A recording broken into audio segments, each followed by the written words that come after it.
Hello everyone. आज मैं आपसे बात करूंगी श्यामपट्ट कौशल ब्लैक बोर्ड स्किल के विषय में।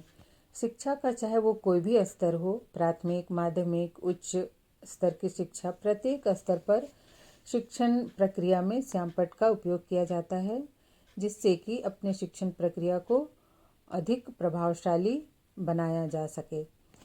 श्यामपट्ट का उपयोग शिक्षक क्यों करता है? श्यामपट्ट का उपयोग शिक्षक टॉपिक लिखता है और अपने जो भी विषय वस्तु हैं पाठ से संबंधित उसके मुख्य बिंदुओं को लिखता है। अगर चित्र बनाकर समझाना हो उसे समझाता है, अगर ग्राफ बनाना हो उसे समझाता है। जो भी कन्फ्यूजन है उसको क्लियर करने के लिए भी उनसे रिलेटेड शब्दों को, वाक्यों को वह ब्लैक बोर्ड पर लिखता है। मतलब अपने पाठ को स्पष्ट रूप से समझाने के लिए और पाठ से संबंधित सामग्री छात्रों को प्रदान करने के लिए वो ब्लैक बोर्ड का यूज करता है, जिसे छात्र देखकर समझते भी हैं और ब्लैक बोर्ड में शिक्षक जो भी बताता है उसे उतारते हैं और पढ़ते और सीखते हैं। लेकिन श्यामपट्ट ब्लैक बोर्ड के उपयोग के कई तरीके हैं। श्यामपट्ट का सही उपयोग करना भी एक कौशल है कि श्यामपट्ट को किस तरह से उपयोग किया जाए, और एक शिक्षक बनने से पहले प्रत्येक प्रशिक्षणार्थी को इस कौशल का ज्ञान होना आवश्यक है। तो जो सबसे पहले ध्यान देने की बात है वह है श्यामपट्ट पर स्पष्टता। श्यामपट्ट पर एक शिक्षक जो कुछ भी लिखता है उसे स्पष्ट लिखना चाहिए। उसके अक्षर की बनावट ऐसी होनी चाहिए जिससे कि छात्र उसे स्पष्ट रूप से समझ सके। उसे पढ़ने में उसे अर्थात छात्रों को कोई भी कठिनाई ना हो। जो भी लिखें वो स्पष्ट हो, स्पष्ट रूप से पढ़ने योग्य हो। फिर नेक्स्ट जो घटक है वो है श्यामपट्ट पर स्वच्छता। श्यामपट्ट पर आप जो भी विषय वस्तु से रिलेटेड कार्य को लिखते हैं तो स्वच्छता का भी ध्यान रखें। श्यामपट्ट गंदा नहीं होना चाहिए।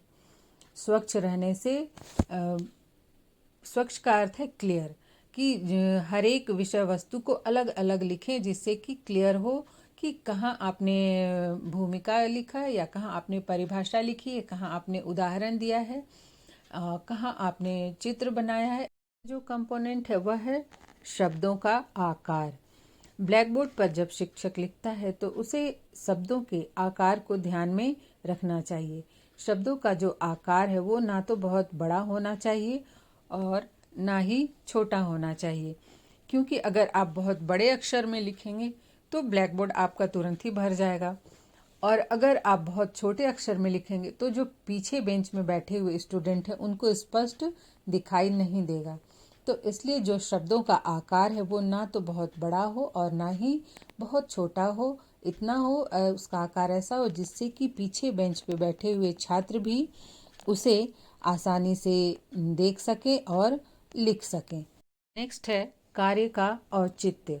मतलब कि श्यामपट्ट पर जो भी आप लिखते हैं तो क्या उस कार्य का औचित्य क्या है। ऐसा नहीं कि हर एक बात को जाकर श्यामपट्ट पे लिख दिए।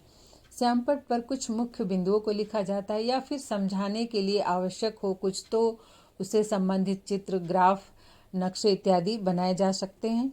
तो जो भी कार्य आप श्यामपट्ट पर करें देखें कि क्या उस कार्य का औचित्य है, क्या उस कार्य को श्यामपट्ट पर करना आवश्यक है। अगर समझाने से ही बच्चे समझ सकते हैं तो उसको श्यामपट्ट पर कोशिश करना चाहिए, ना लिखें। नेक्स्ट है क्रम एवं तारतम्यता।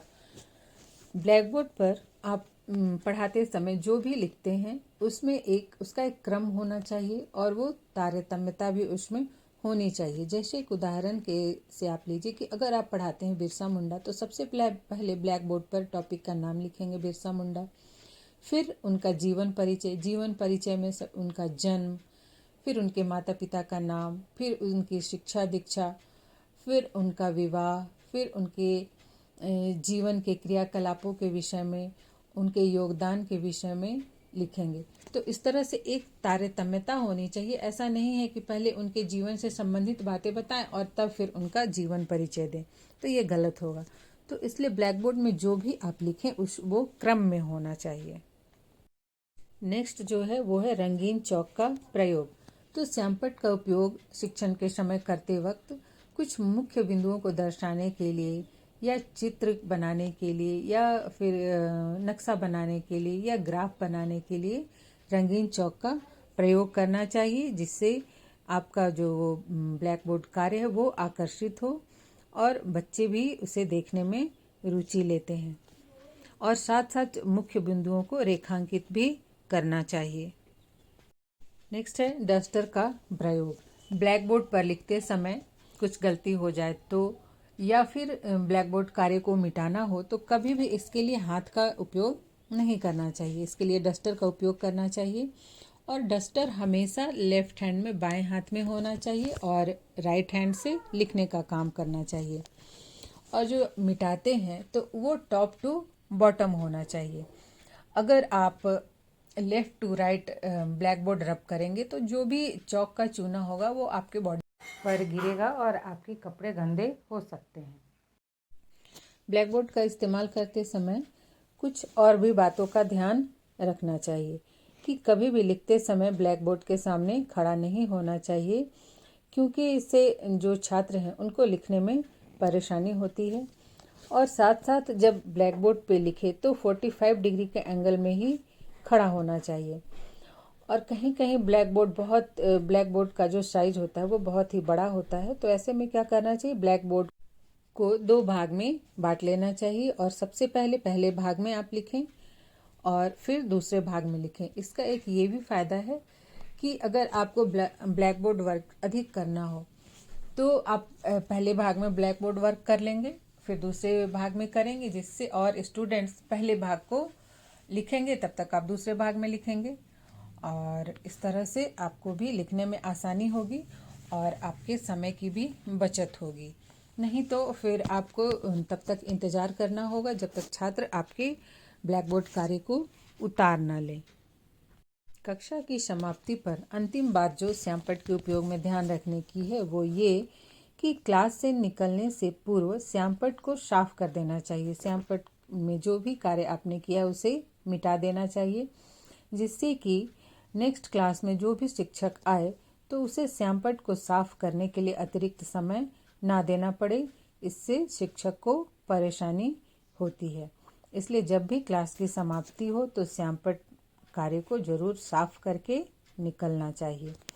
तो ये थी श्यामपट्ट कौशल से संबंधित कुछ मुख्य बातें जिन्हें एक शिक्षक को ध्यान में रखना चाहिए, तभी वह अपने शिक्षण अधिगम प्रक्रिया को और भी अधिक प्रभावशाली बना सकता है, अपने शिक्षण कार्य को सुचारू रूप से कर सकता है।